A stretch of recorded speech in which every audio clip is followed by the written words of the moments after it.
आज के लेक्चर में हम देखेंगे गैस्ट्रोइसोफेजियल रिफ्लक्स डिसीजेस, उसको हम बैरेट्स इसोफेगस भी कहते हैं।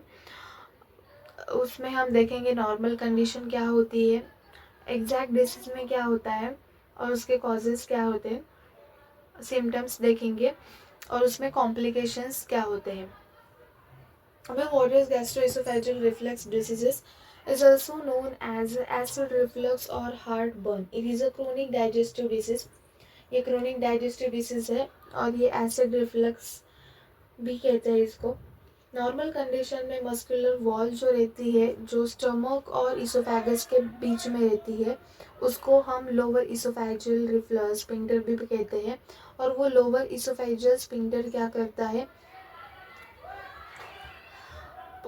अलाउ करता है फूड और कोई भी एसिड स्टमक से इसोफेगस में आ रहा हो, उसको वो प्रिवेंट करता है क्लोज हो जाने के बाद। और ओपन होता है तो वो फूड एंट्री को इसोफेगस से स्टमक के अंदर रिलीज कर देता है। ये नॉर्मल कंडीशन है इसकी। उसके कॉजेज जोलिंजर इलिसन सिंड्रोम है। जोलिंजर इलिसन सिंड्रोम मतलब पेप्सिन का सिक्रीशन ज़्यादा होना, और इसकी वजह से भी ज़्यादा चांसेस रहते हैं एसिड इंक्रीज हो हमारे स्टमक में तो वो बैकफ्लो होगा इसोफेगस में, और उसके ज़्यादा चांसेस रहते हैं कि इस डिसीज होने के। दूसरा है इंक्रीज द एब्डोमिनल प्रेशर, मतलब जितना भी एब्डोमिन के ऊपर प्रेशर इंक्रीज होगा वो बैकफ्लो होगा एसिड का स्टमक से इसोफेगस में। और increase the production of gastrin, जैसे पेप्सिन के कंडीशन में हुआ था सेम वैसे ही। हियाटस हर्निया सर्टेन मेडिकेशंस जैसे अस्थमा मेडिसिन है, calcium channel blocks, anti histamines, anti depressant, anti inflammatory, इस सब मेडिकेशन की वजह से भी ज़्यादा चांसेस रहते हैं गैस्ट्रोइसोफेजियल रिफ्लक्स डिसीज होने के। और smoking increase the stomach acid, अभी देखो स्मोकिंग की वजह से स्टमक एसिड इंक्रीज होता है और वो लोअर इसोफेजियल जो स्फिंक्टर है वो भी वीक हो जाती है स्मोकिंग की वजह से, और बैक फ्लो प्रमोट करता है स्टमक से इसोफेगस में।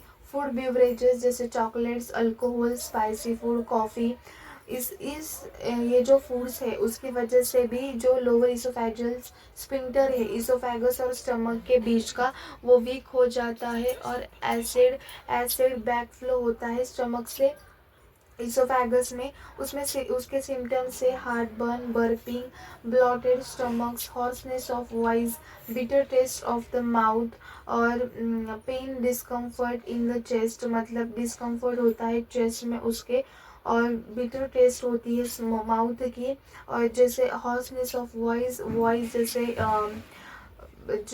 जैसे खरखराहट रहता है उसका, और ब्लॉटेड स्टमक में ऐसे बबलिंग जैसे साउंड्स होते हैं, और हार्ट बर्न होता है उसका।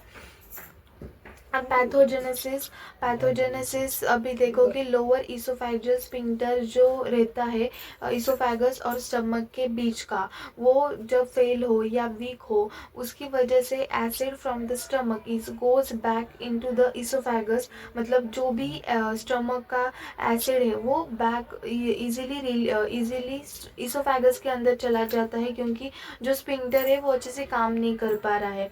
और इसकी वजह से जो इसोफेजियल लाइनिंग जो रहती है वो इरिटेट करती है, और वो इसोफेजियल लाइनिंग जो रहती है वो स्क्वैमस एपिथेलियल सेल्स से लाइंड होती है, और वो स्क्वैमस एपिथेलियल सेल्स जो रहती है वो इरिटेट्स करती है क्योंकि एसिड की वजह से, और इरिटेट्स हो जाने की वजह से वो रेड भी होती है और स्वालन भी होती है।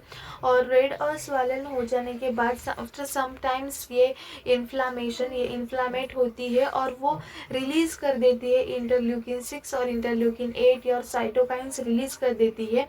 और उसके बाद जो स्क्वैमस सेल्स वो कॉलमनार सेल्स के कन्वर्ट हो जाती है, मतलब मेटाप्लेशिया हो जाता है इसके अंदर कोई भी ड्यूरेशन के लिए, क्योंकि जब भी वो चेंजेस कम हो तो ये कॉलमनार स्क्वामस कन्वर्ट हो जाती है, पर ये इजीली इरिटेट्स बार बार कर रहा है तो ये कभी भी कन्वर्ट नहीं होती, और इसे हाई चांसेस रहते हैं इसोफेजियल कैंसर के। और अभी उसमें कॉम्प्लिकेशन रहते हैं कि स्वेलिंग ऑफ वोकल कॉर्ड्स मतलब लैरिंजाइटिस, लैरिंग्स की स्वेलिंग रहती है, और structure of the blockage in the oesophagus, जैसे कि ईसोफेगस में कुछ अटका हुआ ऐसा लगता है। Causes of the scar tissue development, जैसे इसे खपली जैसे लगती है वैसे ईसोफेगस में स्टार्ट होता है। और repetition of ulceration, ulcers form होते हैं रिपीटेडली।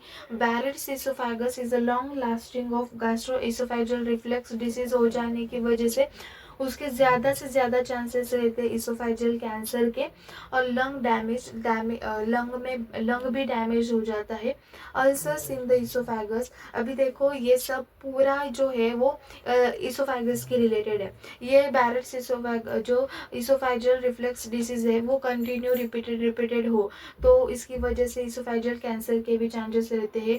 और हार्ट बर्न की वजह से लंग डैमेज भी चांसेस रहते हैं, क्योंकि कंटिन्यू एसिड ऊपर की तरफ हो तो चेस्ट में भी डिस्कम्फर्ट और ईसोफेगस में भी अल्सर हो जाते हैं। लैरिंजाइटिस, लैरिंग्स की भी स्वेलिंग होती है। स्कार फॉर्म होना स्टार्ट कर देता है ईसोफेगस, और ईसोफेगस में ब्लॉकेज जैसा लगने लगता है। इसके कॉम्प्लिकेशन होते हैं और उसके सिम्टम्स जैसे कि chest pain, difficulty in swallowing of the food, difficulty in sleep due to the heartburn हो जाने की वजह से भी अच्छे से नींद नहीं लगती रात को। ब्लड इन स्टूल में ब्लड होता आने लगता है। वोमिटिंग होती है। कॉन्स्टेंट इन थ्रोट, सोरनेस होता है थ्रोट में। और अनइंटेंशनल वेट लॉस होता है। अनइंटेंशनल मतलब without any reason the weight loss हो जाता है। आई थिंक आपको ये वीडियो समझ में आई होगी। Thank you.